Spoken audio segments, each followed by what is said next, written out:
നമുക്കിന്ന് വൻപയർ കുത്തിക്കാച്ചിയത് ഉണ്ടാക്കാം. അതിനുവേണ്ടി ഞാൻ 1 ഗ്ലാസ് മൺപയർ കുതിർത്തെടുത്തിട്ടുണ്ട്.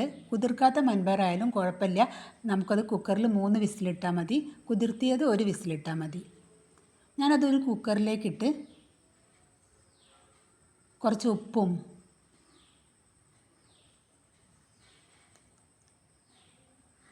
ഒരു 1/4 ടീസ്പൂൺ മഞ്ഞൾപ്പൊടിയും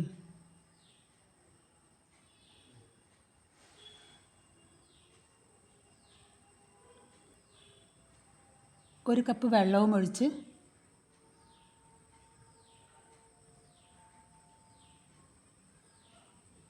നമുക്കൊന്ന് അത് വേവിച്ചെടുക്കാം. ഒരു വിസിൽ വരുത്തിക്കാം. ഇനി നമുക്ക് ഇതൊന്ന് ഒതുക്കിയെടുക്കാം. 7 വറ്റൽമുളക് എടുത്ത് ഒരു മിക്സിയുടെ ജാറിലേക്കിട്ട് ചതച്ചെടുക്കാം.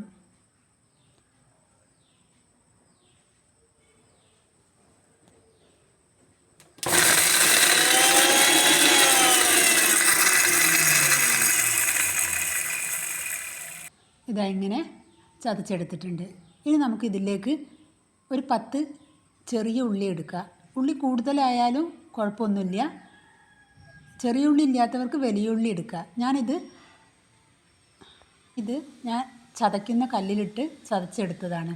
പിന്നീട് ഞാൻ ഒരു 5 വെളുത്തുള്ളിയും ചതയ്ക്കുന്ന കല്ലിലിട്ട് ചതച്ചെടുത്തു. ഒരു പാൻ സ്റ്റവിൽ വെച്ച് ചൂടായതിന് ശേഷം 1 ടേബിൾ സ്പൂൺ വെളിച്ചെണ്ണ ഒഴിച്ച് കുറച്ച് കറിവേപ്പില ഇട്ട് കൊടുത്തു.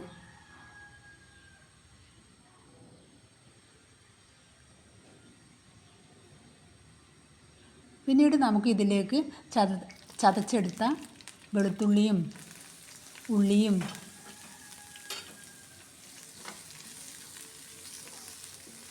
ഒരു നുള്ള് ഉപ്പും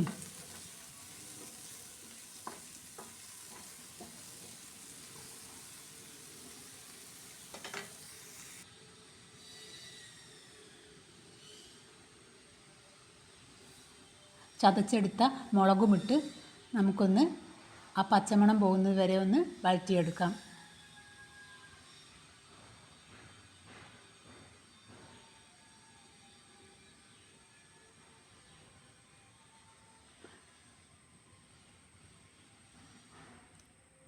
ആ ഉള്ളിക്ക് വേണ്ട ഉപ്പിട്ടാൽ മതി. നമ്മൾ വൻപയറിൽ ഉപ്പിട്ടിക്കണമല്ലോ. ഇനി നമുക്കിതിലേക്ക് പൊടികൾ ചേർക്കാം. ഒരു 1/4 ടീസ്പൂൺ മഞ്ഞൾപ്പൊടി നമ്മൾ വൻപയറിൽ ഇട്ടിക്കണ്. അപ്പം ഈ ഉള്ളിക്ക് വേണ്ട മഞ്ഞൾപ്പൊടി ഇട്ടാൽ മതി. പിന്നെ ഒരു ടീസ്പൂണ് കാശ്മീരി മുളക് പൊടി. അതിന് എരിവ് കുറവാണ്. പിന്നെ നിങ്ങൾ മുളക് പൊടി എടുക്കുകയാണെങ്കിൽ ആ നമ്മൾ 7 വറ്റൽമുളക് ഇട്ടിക്കണമല്ലോ. നമുക്ക് വേണ്ട ആ മുളക് പൊടി ഇട്ടാൽ മതി എരിവിനനുസരിച്ച്.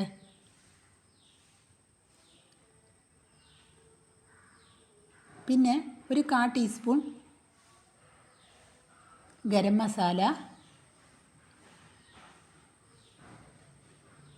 നമുക്കിതൊന്ന് വഴറ്റിയെടുക്കാം.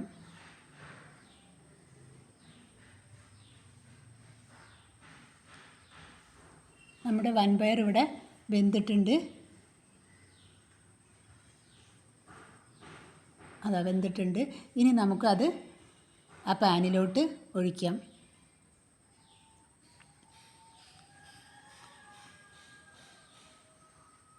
2 ടീസ്പൂൺ വെള്ളം ഉണ്ട് അതിൻ്റെ അകത്ത്. ആ വെള്ളം നമുക്കൊന്ന് വറ്റിച്ചെടുക്കാം. ഇളക്കിയിട്ട് ഒരു 5 മിനിറ്റ് തീ മീഡിയം ഫ്ലെയിമിലിട്ടിട്ട് നമുക്കൊന്ന്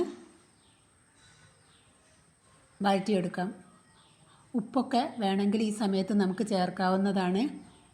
എരിവ് കുറവുണ്ടെങ്കിൽ കുരുമുളക് പൊടി നമുക്ക് ഈ സമയത്ത് ചേർക്കാം. 5 മിനിറ്റ് നമുക്ക് തുറന്ന് വെച്ച് ഇങ്ങനെ വേവിച്ചെടുക്കാം.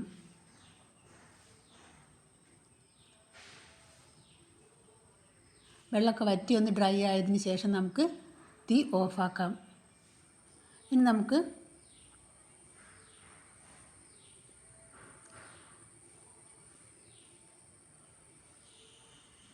എല്ലാം ഒന്ന് ഒതുക്കി വെച്ച് കുറച്ച് സമയം ഒന്ന് മൂടി വയ്ക്കാം. പിന്നീട് നമുക്കതൊരു പ്ലേറ്റിലോട്ട് മാറ്റാം.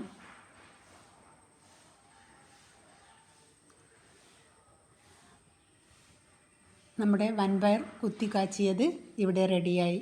എല്ലാവരും ട്രൈ ചെയ്ത് നോക്കണേ.